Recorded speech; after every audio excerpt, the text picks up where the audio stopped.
PhD చేశాడు ఆయన.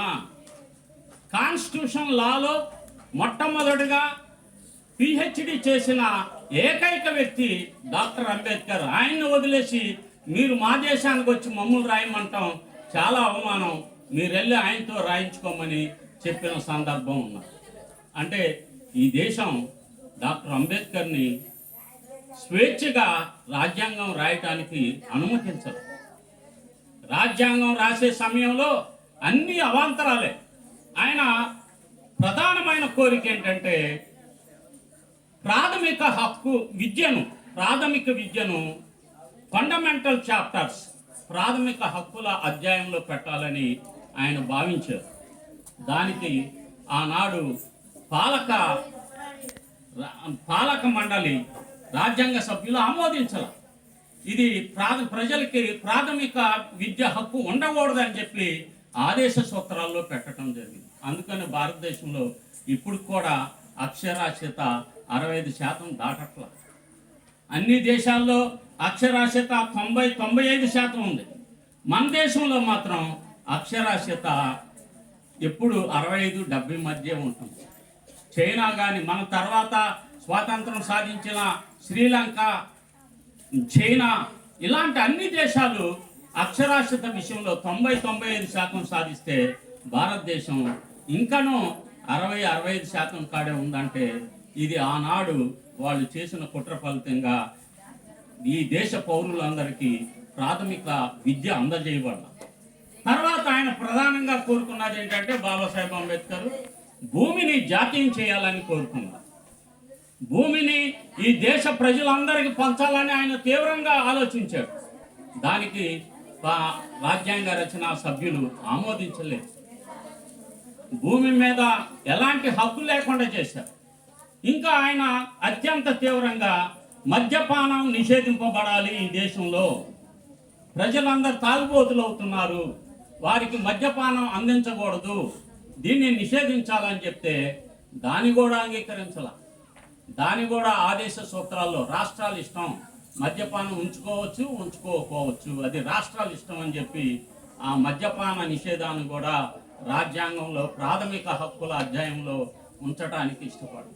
ఇలాగా ప్రతి ముఖ్యమైన అంశాల్లో ఈ పిల్లలు మాట్లాడుతున్నారు టీచర్, ప్రతి ముఖ్యమైన విషయాల్లో బాబాసాహెబ్కి అడుగడుగున అడ్డు తగులుతూ భారత రాజ్యాంగాన్ని సక్రమంగా రాయనీలా.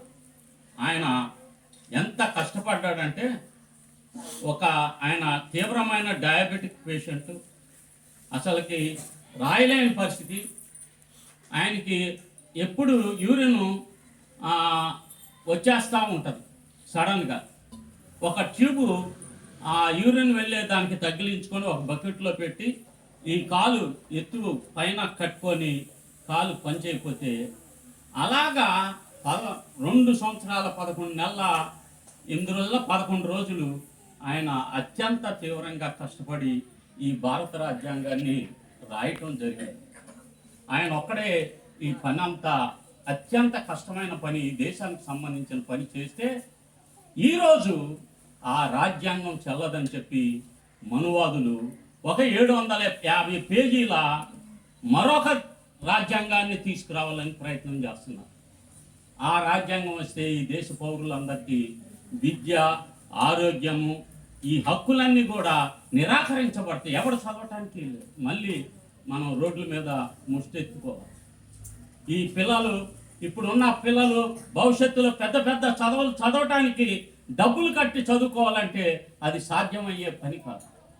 ఇది అంత పెద్ద దుర్మార్గంగా భారతదేశంలో ఈ మనువాదం మళ్ళీ తిరిగి తీసుకురావటానికి, మనుస్మృతిని మళ్ళీ అమలు చేయడానికి ఆర్ఎస్ఎస్ లాంటి సంస్థలు ఈ దేశంలో కృషి చేస్తుంది. ఇప్పటికే బాబాసాహెబ్ ఏం చేశారంటే నా ప్రజల్ని నేను రక్షించుకోవాలని చెప్పి ఆర్టికల్ 15(4), 16(4) ఈ 2 చాలా ప్రధానమైనవి. ఈ దేశంలోని అట్టడుగు కులాలు, పేద కులాలకి, పీడిత కులాలకి ఒక గుండెకాయ లాంటిది 15(4), ఆర్టికల్ 15(4), 16(4). వాటిల్లో ఏం చెప్పాడంటే విద్యలో నా ప్రజలకి ఎప్పుడు కూడా అవకాశాలు ఉండేటట్లు నేను చేయబోతున్నానని చెప్పి దాన్ని ఫండమెంటల్ చాప్టర్స్లో పెట్టాడు. అలాగే ఉద్యోగాలలో నేను నా యొక్క ప్రజలకి ఆ హక్కుని కల్పించబోతున్నానని ప్రాథమిక హక్కుల చాప్టర్లో పెట్టాడు. ఈ రెండింటిని తొలగించటం ఎవరి వల్ల కాదు. అంటే ఎవరు తలుచుకున్నా కానీ ఈ రెండింటిని తీసేయలేరు. అందుకని ఈ మధ్య ఏం చేశారంటే ఆర్టికల్ 15(4), 16(6) అని కొత్తదాన్ని తీసుకొచ్చి ఈడబ్ల్యూఎస్ రిజర్వేషన్స్ పెట్టి బీసీలకు ఒక్క జాబ్ కూడా రాకుండా మొత్తం జాబ్స్ అన్ని కూడా ఇతర కులాలే పొందేటట్టు, పేద కులాలకు అందకుండా పెద్ద కుట్రపూరితంగా ఈ దేశంలో రాజ్యాంగాన్ని అణిచివేస్తాం. మీరు రేపొద్దున మీరు పెద్ద అయిన తర్వాత మీకు ఉద్యోగాలు వస్తాయా లేవా అన్నది చెప్పను. మీ అందరికీ మాకులాగా ఈరోజు నేను ఏ విధంగా అయితే సుసంపన్నంగా అభివృద్ధిగా ఉన్నానంటే దానికి కేవలం ఒకే ఒక వ్యక్తి డాక్టర్ అంబేద్కర్. మీ కరతాళ ధ్వనులతో చప్పట్లతో ఆయనకి నమస్కారం చేయండి. అందరూ కూడా చప్పట్లతో జై భీమ్, జై భీమ్. భారత రాజ్యాంగం వర్ధిల్లాలి, వర్ధిల్లాలి భారత రాజ్యాంగం. జై సంవిధాన్, జై సంవిధాన్, జై భారత్, జై భారత్. Thank you.